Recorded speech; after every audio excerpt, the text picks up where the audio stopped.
엄마, 지금 70대예요. 무슨 놈의 이혼이에요? 남들 시선을 어쩌고요? 누가 들으면 노망 났다고 한다고요? 너는 그게 한평생 너희 아빠 때문에 고생한 엄마한테 할 말이니? 매번 도박에 술에 돈까지 날려먹고 내가 병에 걸려 죽기 직전까지 가도 단 한 번 병문안 안 오는 그게 너 아빠다. 평생을 외롭게 만든 그 인간이랑 이제는 더 이상 못 살겠다. 엄마, 좀 현실적으로 생각해. 그렇다고 지금 이혼이 정당화될 것 같아? 그냥 다른 남자랑 바람난 거 아니야? 여러분, 어쩌다가 엄마와 자녀에게 이런 대화가 오가고 있는 걸까요? 오늘 사연의 주인공은 71세 노혜숙 씨의 이야기입니다. 당황스러워하는 어머니를 바라보고 있는 사람은 그녀의 아들과 딸, 김상철 씨, 김정희 씨입니다. 노 씨는 일반적인 어머니들보다 자식들을 더 애틋하게 키웠습니다. 오랜 시간 남편과의 불화로 자신의 인생은 자식들을 위해서만 살기로 마음먹었기 때문이었죠. 남편인 74세의 김병덕 씨는 타고난 한량이었습니다. 처음으로 노 씨와 만났을 때만 하더라도 당시 흔치 않게 젊은 나이에 사업에 성공한 사람이었습니다. 건실하고 성실한 모습을 좋게 생각했던 노혜숙 씨와의 결혼은 어렵지 않았습니다. 당시 부모님의 지원으로 여유롭게 살고 있었던 노 씨 역시 이 정도면 좋은 남편 감이라 생각했기 때문이었죠. 노혜숙 씨는 남편 병덕 씨와 결혼한 후 대학을 마치고 교사가 되는 데에도 성공했습니다. 그때까지만 하더라도 주위 사람 모두가 두 사람은 안정적이고 행복하게 살 거라 믿어 의심치 않았죠. 그러나 병덕 씨는 혼인 후 1년도 되지 않아 사업에 실패하고 말았습니다. 하지만 오히려 아내가 교사이고 남편의 내조를 잘 해왔기 때문에 병덕 씨는 사업 실패에도 크게 개의치 않아 했습니다. 여보, 다시 한번 도전해 볼 생각은 없어요? 당신 재능이 너무 아깝잖아요. 격려하는 아내의 말에 김 씨는 내가 쉰 지 얼마나 됐다고 벌써 못 채나? 기다려. 라며 일단락 해버렸습니다. 남편 김 씨는 그 후로도 제대로 시장 조사도 해보지 않은 채 여러 차례 사업을 벌였습니다. 요즘은 의류 사업이 뜬대 하면 그래, 그렇게 돈을 많이 번단 말이야. 하며 무작정 뛰어들기 일쑤였습니다.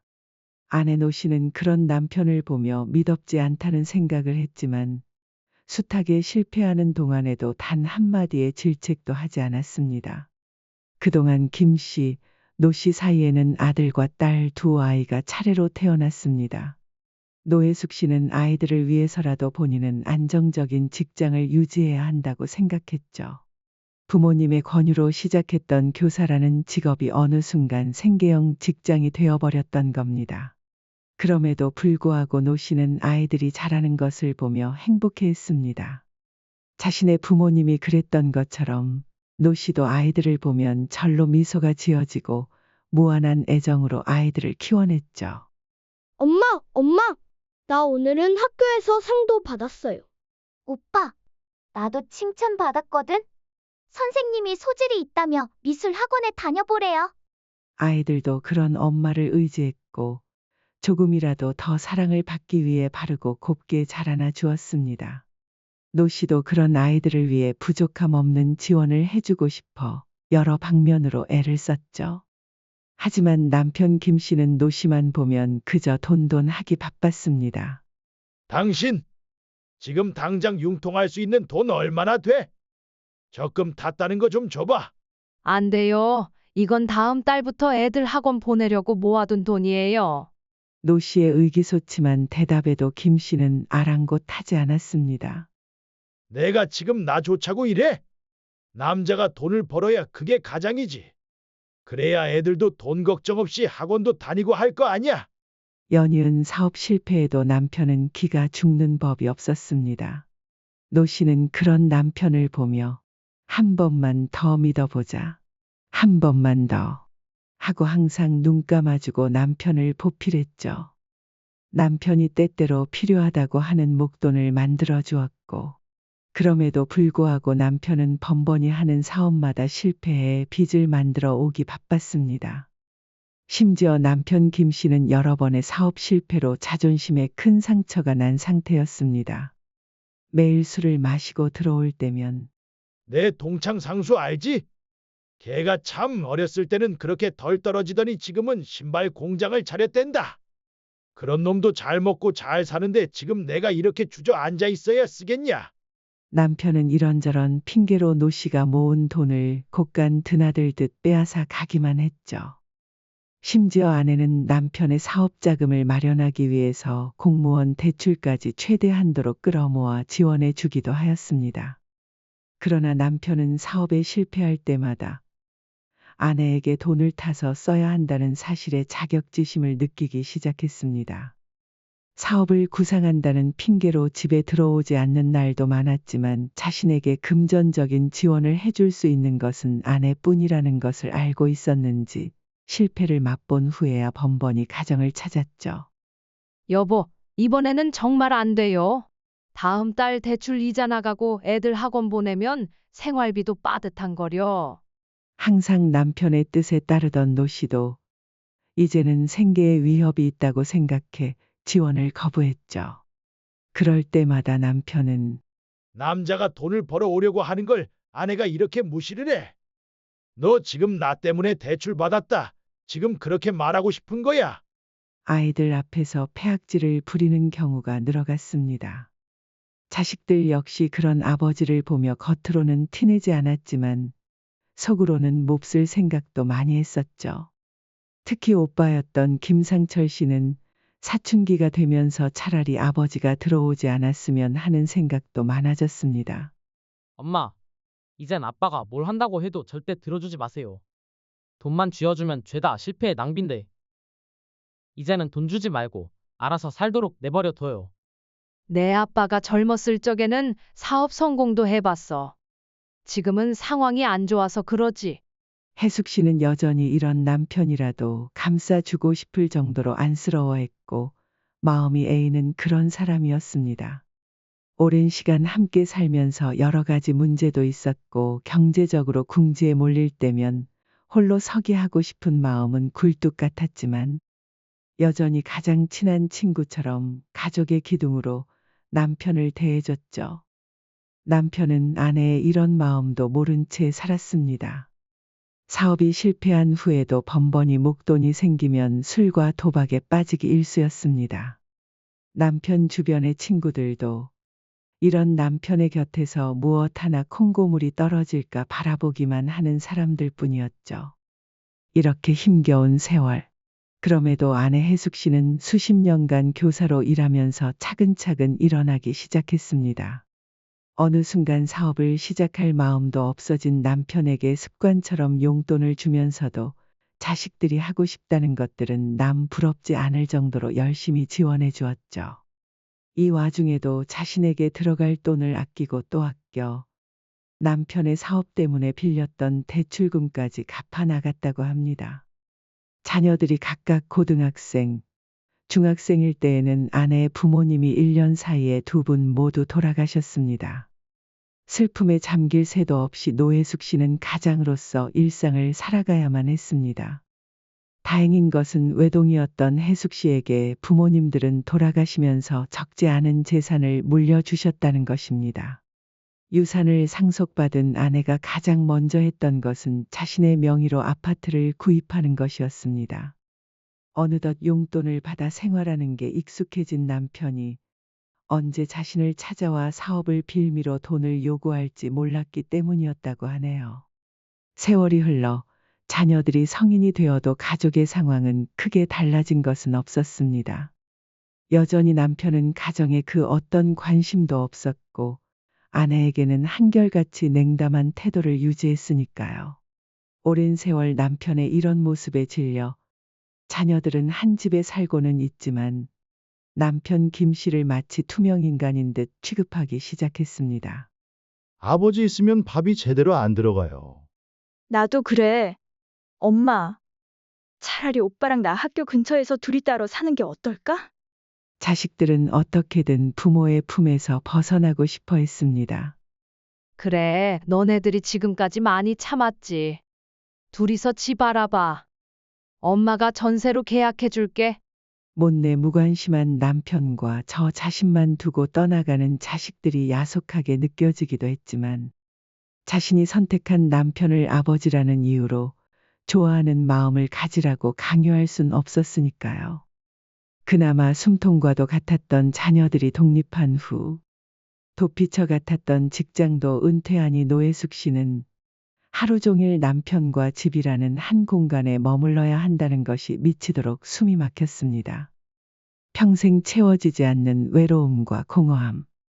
나이가 들어서는 서로 있는 듯 없는 듯 하는 관계가 되어버렸으니까요.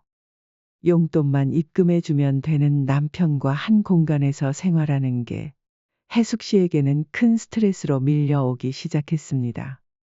그렇게 또 수년이라는 세월이 지나갔죠. 속으로 삭히고 살았던 세월이 길어서였는지, 자식들까지 모두 독립한 후 공허함이 커져서였는지, 혜숙 씨는 70살이 넘어가면서 갑작스럽게 건강이 악화되어 입원을 결정했습니다. 이제는 어떻게 대해야 할지도 잊어버린 남편과 한 집에 있으며 끙끙 앓으니 조금 불편하더라도 병원에서 지내는 게 훨씬 나을 거라 생각했기 때문입니다. 물론 자신에게 큰 문제가 있을 것이라고 생각하지는 않았습니다. 하지만 아내가 살아온 힘든 세월을 부정하기라도 하듯이 암 판정을 받고 말았습니다. 노혜숙님, 여기 MRI 사진에 검게 된 곳이 보이시죠? 유방암입니다. 다행히 그나마 일찍 발견을 했어요. 수술받고 항암 잘 하시면 너무 걱정은 안 하셔도 되겠어요. 의사의 말에 아내는 가슴을 쓸어내렸습니다. 가슴 속 무거운 돌덩이가 쿵 하고 떨어지는 느낌이 들었다죠. 노 씨는 이상한 감정이 드는 게 의사 말이 다행이라는 생각이었는지 뭔가 모를 막막함 때문이었는지 스스로도 알 길이 없었지만 당장은 치료에 집중했습니다. 소식을 들은 자녀들은 종종 찾아와 엄마의 곁을 지키곤 했지만 오히려 노 씨는 온전히 홀로 보낼 수 있는 병원 생활이 나쁘지만은 않았습니다. 바로 같은 병실을 쓰면서 만난 이춘광 씨 덕분이었죠. 암 진단 소식에 가장 안쓰러움을 표했던 것도 바로 이 씨였죠. 이춘광 씨는 굉장히 유머러스한 사람이었습니다. 간호사들 역시 춘광 씨의 건강 상태를 체크하고 가벼운 이야기를 나눌 때에는 웃음꽃이 필 정도였죠. 항상 매너 있고 여유로운 태도 덕분에 남녀노소 이 씨를 싫어하는 사람은 없었습니다. 이춘광 씨는 함께 입원해 있던 노혜숙 씨가 유방암 진단을 받자 크게 놀라며 침묵을 유지했습니다. 평소 춘광 씨의 유머러스한 태도로 미루어 볼 때 노 씨는 분명 아주 놀라며 호들갑을 떨겠지. 위로의 말도 잘 건넬 테고. 라고 생각했던 것도 무리는 아니었습니다. 하지만 춘광 씨의 반응은 상상했던 것과 정반대였습니다. 가만히 노 씨를 바라보며 조심스럽게 한쪽 손을 끌어다 자신의 손 사이에 포개 두고 토닥여 주었습니다. 아내 노혜숙 씨는 춘광 씨의 태도에 굉장한 울림을 얻었죠. 의사에게 암에 대한 소식을 듣고도 실감이 나지 않아 눈물 한 방울 안 나던 노혜숙 씨였지만 이춘광 씨의 가벼운 토닥임만으로도 왜인지 모를 눈물이 흐르기 시작했습니다. 이 씨 역시 그런 노 씨의 마음을 안다는 듯 오래도록 곁에 있어 주었죠. 춘광 씨 역시 오랜 시간 암으로 고생하다 재발하여 입원을 한 상태였으니 노 씨의 마음을 잘 알았던 거죠. 춘광 씨는 다행히 이번 수술 역시 경과가 좋아 치료를 받고 회복해 나가던 참이었습니다. 그러다 우연히 같은 병실에 입원한 노 씨를 만나게 되었고 두 사람은 암 환자라는 같은 처지에서 서로의 고충을 그 누구보다도 잘 이해할 수 있었습니다. 매일 일어나서 자기 전까지 얼굴을 보고 이야기를 나누며 서로에게 깊은 친구가 되었죠. 그러던 중 춘광 씨는 혜숙 씨보다 먼저 퇴원하게 되었습니다. 자주 병원에 들러 경과를 지켜보아야 하지만 더 이상 입원하지 않아도 된다는 의사의 처방 때문이었죠. 노혜숙 씨는 춘광 씨가 떠난 병실에 홀로 앉아 다시 깊은 쓸쓸함에 빠졌다고 합니다. 남편인 김 씨는 처음 입원했을 때 단 한 번밖에 와보지 않았고 자녀들도 자신의 삶을 살아내느라 바빠 겨우 한 달에 한두 번 얼굴을 비추는 것이 다였으니까요. 그러나 다행이었던 건 춘광 씨가 퇴원 후에도 자주 병원에 들러 혜숙 씨의 말동무가 되어 주었다는 사실입니다. 요 앞에 지나가는데 좌판에서 파는 귤이 너무 맛있어 보이는 거예요. 병동 사람들이랑 나눠 먹고 싶어서 좀 사왔어요. 꼭 먹어봐요. 어머, 맛있게도 익었네. 충강 씨는 요즘 뭐 하고 지내요? 춘광 씨는 노 씨가 입원해 있는 동안 다양한 구실을 만들어 병실을 찾았습니다. 어느 날은 지나가다 꽃이 예뻐서 또 어느 날은 병실은 어떻게 돌아가고 있는지 궁금해서 핑계라는 것을 알았지만 혜숙 씨 역시 그런 이 씨의 방문이 싫지 않았죠. 자신에게 무관심한 남편과 제 살 길을 찾아내느라 바쁜 자식들. 자신의 삶을 다 바쳐 함께했던 가족들보다 본인이 아플 때 관심을 가져주었던 건 춘광 씨 한 사람뿐이었기 때문이었습니다. 노 씨는 춘광 씨를 통해 다시 한번 사랑의 감정을 느끼게 되었다죠. 젊었을 때처럼 무언가가 끓어오르는 듯한 뜨거운 사랑은 아니었지만 함께 있으면 편안하고 그 무엇보다 위로가 되어주는 사람이 춘광 씨였습니다. 이춘광 씨 역시 같은 마음을 가지고 있었죠. 당신만 괜찮다면 퇴원하고 우리 같이 지내볼래요. 그냥 친구처럼 가족처럼 좋아하는 거 보고 먹고 같이 즐기고 싶어요. 이 씨의 제안은 다소 갑작스러웠지만 노 씨 역시 놀라지는 않았습니다. 욕심이라 생각하면서도 춘광 씨와 같은 미래를 그리고 있었고 어느새 남편이나 자식들에 대한 서운함도 사라져버린 시점이었으니까요. 그렇게 노 씨는 춘광 씨의 정성스러운 간병과 느리지만 잔잔한 사랑에 차츰 건강을 회복해 나가기 시작했습니다. 퇴원할 정도로 건강을 회복하였고 집으로 돌아갈 날만을 기다리고 있었습니다. 아내 노 씨는 어느새 이 씨와의 만남을 통해 자신의 삶을 되찾을 용기를 얻었죠. 자연스럽게 남편과는 이혼해야 되겠다는 결심이 섰고 퇴원을 앞둔 어느 날 자녀들을 병실로 불렀습니다. 엄마, 퇴원 축하해요. 그동안 자주 못 와서 죄송해요. 난 매일 침대에 누우면 엄마 생각밖에 안 했어. 다시 아프면 안 돼요? 자녀들은 걱정스러운 마음을 숨긴 채 퇴원하는 아내 노 씨에게 축하를 건넸습니다. 아내 역시 오랜만에 보는 자식들에게 근심을 덜어줄 수 있어 다행이라고 생각하면서도 꺼내야 할 이야기가 있어 마음이 무거웠다죠. 사실 내가 너희들에게 할 말이 있어서 오라고 했어. 한 번도 보지 못한 엄마의 모습에 자녀들은 긴장할 수밖에 없었습니다. 퇴원한다고 말하셨는데 현재 상태가 좋지 않은 건지, 아버지에게 또 무슨 일이 생긴 건지, 불안함을 느낀 남매는 노 씨를 재촉했습니다. 나 이제 너네 아버지랑 갈라서려 해. 이 나이 먹고 이제 와서 왜 그러나 싶을 수도 있을 거야. 하지만 엄마도 내 인생을 한번 살아보고 싶어. 엄마, 그게 무슨 말이에요? 그동안 힘들었던 거 충분히 이해는 해요. 그런데 이혼하면 재산은 아버지한테 좋게 절반은 갈 텐데 할머니, 할아버지 유산이었는데 엄마 괜찮으시겠어요? 아들은 아내 노 씨의 말을 듣고 사실 가장 먼저 걱정했던 건 어머니 명의의 재산들이었습니다. 지금이야 천성이 노름꾼인 아버지가 어머니에게 용돈을 받으니 가만히 있었던 것일 뿐, 이혼이라는 이야기가 나오는 순간 어떻게든 재산을 가져가기 위해 수를 쓸 것이기 때문이었습니다. 엄마, 나도 엄마가 왜 그런 결정 내렸는지는 알아요. 근데 오빠 말처럼 재산 문제가 있잖아. 아빠가 그거 가져가면 금방 다 써버릴 텐데. 그러고 나서 나중에 우리한테 부양바라면 어쩌려고 그래요? 오빠의 말에 용기를 얻은 딸 역시 노 씨에게 조심스럽게 자신의 진심을 전했습니다. 그러나 노혜숙 씨 역시 긴 고민 끝에 가볍게 꺼낸 말이 아니었으니 자신의 뜻을 굽힐 생각은 없었습니다. 엄마가 사실 만나는 사람이 있어. 어찌됐든 내가 외도를 한 거니 너네들 아버지에게 재산은 절반을 줄 생각이고 나 늙어 죽고 너희한테 갈 몫은 엄마가 충분히 남겨놓을게. 돈 걱정 말거라. 자녀들은 노 씨의 말을 듣고 굉장히 놀랐습니다. 아버지의 행동을 지긋지긋하게 생각한 엄마가 그 긴 세월 동안 지쳐 이혼을 결심한 줄 알았는데 만나는 사람이 생긴 거였다니 충격을 받지 않을 수가 없는 상황이기도 했던 것이죠.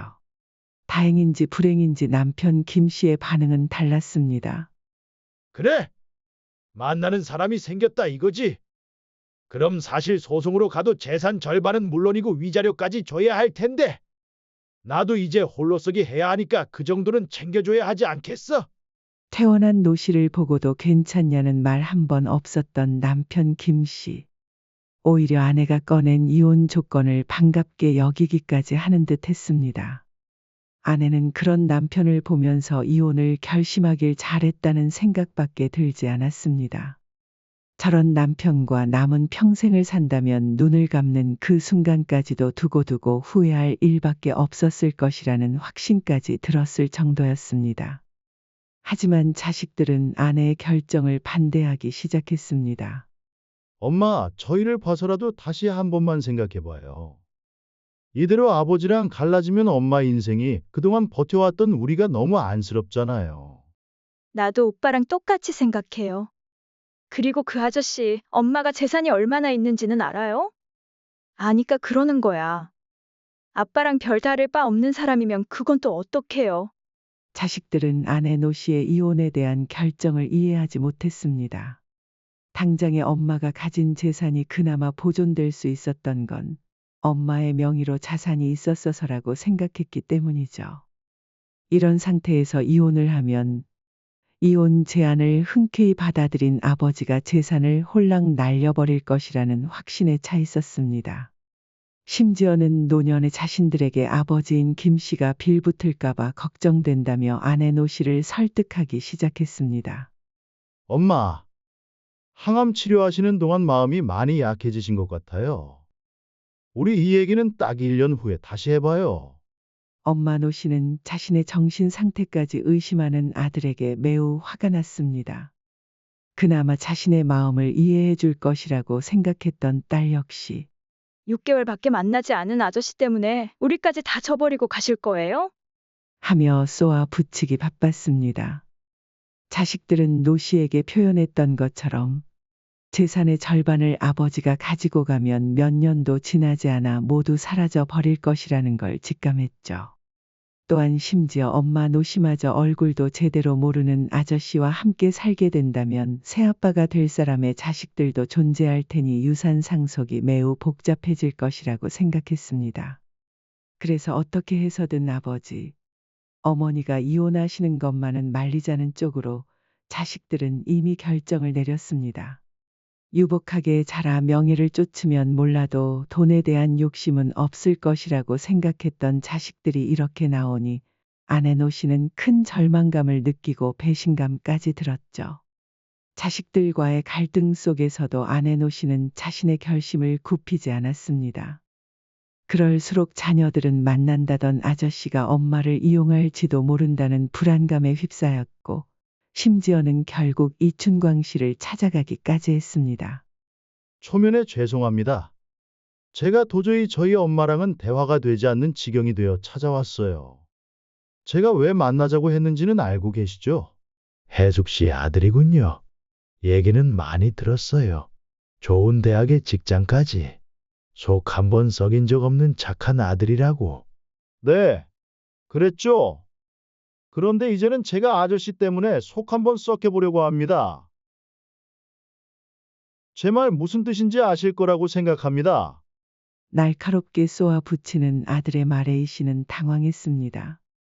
그동안 자신의 엄마가 얼마나 고생했는지 안다면 오히려 얼마 남지 않은 시간만이라도 행복하게 살 수 있도록 응원해 줄 수 있다고 생각했으니까요. 혹시 재산 문제로 걱정하는 부분이 있어서 그런가요? 혜숙 씨가 얼마나 많은 돈을 가지고 있는지 난 그런 부분에 대해서는 들은 적이 없어요. 꼭 들어야만 압니까?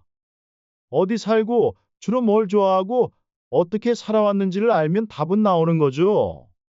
솔직하게 말하겠습니다. 저희 부모님 두 분 이혼하시고 저희 엄마와 아저씨가 만나게 되면 복잡해질 일이 한두 가지가 아닙니다. 그쪽 자녀들도 저와 다르지 않으실 거라 생각하고요. 아니, 우리 아이들은 이미 해숙 씨와 왕래하며 지내고 있어요. 저 역시 그동안 남들에게 부끄럽지 않게 열심히 살아왔습니다. 남은 인생 내 여력으로 해숙 씨가 빈손으로 온다 해도 먹여 살릴 정도는 됩니다. 오해하고 있는 그런 게 아니라는 걸 차차 증명해 줄게요. 아저씨 말이 사기인지 아닌지 제가 어떻게 합니까? 필요 없고 저는 제 뜻 충분히 전했습니다. 저희 여동생도 많이 괴로워하고 있어요. 많은 사람들에게 상처 주지 말고 이대로 끝내주세요. 이번이 마지막 공손한 부탁입니다. 아들은 부탁이라 말했지만 명령하듯 이 씨에게 비수를 받고 자리를 떠났습니다. 차마 노 씨에게는 당신의 아들이 나를 찾아왔노라 말할 수가 없었던 충광 씨 역시 고민이 깊어갔죠. 그리고 그동안에도 해숙 씨는 어떻게 해서든 자녀들을 설득하려 했었습니다. 서류상 이혼이야 큰 문제는 되지도 않았지만 자녀들이 이렇게까지 반대하는 마음을 모르지도 않았고, 사실은 그동안 고생했다며 행복하게 살라는 인정을 받고 싶은 마음이 컸죠. 하지만 자녀들은 노 씨의 마음을 모르는지, 모르는 척하는 건지 무조건적인 반대만 하기 시작했습니다. 그 어떤 말도 들어보지 않은 채 절대 안 된다는 말만 되돌이표처럼 내뱉어 엄마 노 씨 역시 큰 상처를 받았습니다. 아들, 딸, 정말 그 사람은 엄마가 얼마 있는지 알지도 못해. 너네들 몫은 엄마가 잘 가지고 있다가 죽기 전에 증여할 테니까 제발 좀 걱정 말거라. 아고 진짜. 그 아저씨 내가 그렇게 말했는데 사람을 무시해도 정도가 있지. 엄마도 그만 좀 해요. 그게 무슨 말이니? 너 충광씨 만났어? 어떻게? 엄마, 어떻게 만났는지가 그렇게 중요해? 오빠랑 나, 엄마 자식들이 그렇게 싫다잖아. 그거 들어주는 게 그렇게 어려운 일이야? 아내 노 씨는 자녀들의 태도에 엄청난 충격을 받았습니다. 자신도 모르는 사이에 충광 씨를 찾아가 아들이 만나 무슨 이야기를 했는지 걱정이 되었죠. 충광 씨에게 물어보았지만 그는 괜찮다고만 하면서 대답을 정확하게 해주지는 않았습니다. 그저 다 괜찮아질 것이라는 말만 반복했죠. 아내 노 씨는 어떻게 해서든 이 씨와 자녀들의 관계를 회복시켜 주려 하였지만 그럴수록 깊은 감정의 골이 생긴다는 것을 알아차렸습니다. 자녀들은 그 후로도 이춘광 씨를 무척이나 적대적으로 대했습니다. 엄마인 노 씨 집에 찾아가 마음대로 문을 열고 들어갔으며 이 씨를 마주치면 불쾌한 듯 그대로 돌아 집을 나가기도 하였죠. 두 사람은 무척이나 힘들었지만 사랑하는 자녀들의 뜻을 꺾고 함께할 수는 없었습니다. 이 씨 역시 재산 때문에 그런 것이 아니라는 걸 보여주기 위해 부단히 노력했습니다. 하지만 이미 절대 반대를 하기로 한 자녀들의 결심을 돌리기란 쉬운 일이 아니었죠. 이 씨를 우연이라도 마주칠 때에는 눈도 쳐다보지 않았고 최소한의 예의도 없었습니다. 엄마, 아버지가 엄마에게 나쁜 남편이었다는 거 알아요. 하지만 나는 우리 가정이 어떻게 해서든 유지되는 게 중요하다고 생각해요. 엄마 그리고 지금 항암 치료 중이잖아요. 그냥 내가 회사 휴직하고 엄마랑 같이 다닐 테니까 좀 천천히 생각해 보자고요. 엄마가 갑자기 이러시면 아빠는 또 혼자 남아서 어떻게 해요? 자식들은 그제서야 아버지로서 제 역할을 한 적도 없는 남편 김 씨를 감싸고 돌았습니다. 겉으로는 엄마의 건강을 생각하는 척, 이 씨가 속셈이 있을 거라고 생각하는 척했지만 아내 노 씨도 사실 자식들이 제 유산만을 지키고 싶어 한다는 것을 알고 있었습니다. 자식으로서 당연한 권리이지만 언제나 사랑으로 키워준 자신에게도 이런 계산적인 속내를 드러내는 자녀들에게 많이 실망하고 있었던 상태였죠. 심지어 자식들은 법적인 방법을 동원해서라도 노 씨의 이혼을 막으려 했습니다. 엄마, 계속 이런 식으로 나오신다면 저희도 생각이 있어요. 유책 배우자는 이혼 청구할 수 없다는 거 알고 계시죠? 오빠, 엄마 충격 받으셔. 좋게 말씀드려. 자신이 이 씨를 만났다는 것만으로 유책 배우자로 몰아가는 아들. 말리는 듯 하지만 속내는 같은 딸. 아내 노 씨는 이런 자녀들의 모습을 보고 있자면 그동안 인생을 헛산 것 같았죠. 자신의 옷, 화장품, 심지어는 작은 간식 하나. 아내 노 씨 스스로를 위해서는 한돈 1,000원도 마음 편하게 써본 적 없었던 세월이 스쳐 지나갔습니다. 그럼에도 불구하고 자녀들에게는 넉넉한 집안 아이들과 비교될까봐 무리를 해가면서도 많은 부분들을 해주며 살았으니까요. 그런 자녀들이 이제는 자신의 유산이 줄어들까봐 걱정되어 얼마 남지 않은 인생도 참으며 살라 한다니. 아내 노 씨는 속이 얹힌 듯한 답답함을 종일 느끼고 있었습니다. 다행인 것은 남편 김 씨는 아내가 외도를 했든 어떤 이유든 이혼 합의금만 준다면 크게 관심이 없었다는 점입니다. 오히려 언제 이혼을 하고 재산 절반을 분할받을 수 있을지만 생각하고 있었던 찰나였죠. 시시때때로 아내 노 씨에게 대체 언제 이혼 서류를 접수할 거냐고 묻기 바빴습니다. 이렇게 혼란스러운 와중에 충광 씨가 노 씨에게 말했습니다. 혜숙 씨, 사실 나도 아이들이 뭘 걱정하는지 잘 알아요. 현실적으로 꼭 생각해 봐야 할 문제이기도 하죠. 그냥 우리 혼인신고는 하지 말고 같이 살아요. 그냥 둘만 행복하게 지낼 수 있으면 그걸로 되지 않겠어요? 충광 씨, 그런 소리 말아요. 당신이나 나나 아팠던 사람들이고 언제 어떻게 보호자가 필요할지 모르는데요. 그것과 별개로 나는 남편과의 이혼을 원하기도 해요. 이번 생에서 그 사람과의 악연은 여기에서 그만하고 싶은데 아이들이 그걸 이해를 못 해주네요. 두 사람의 대화는 정답이 없었습니다. 그럼에도 불구하고 충광 씨는 매일같이 노 씨를 위로하며 힘이 되어 주기 위해서 노력할 뿐이었죠. 하지만 아내 노 씨와 두 자녀들과의 대화는 점점 더 힘들어지기 시작했습니다.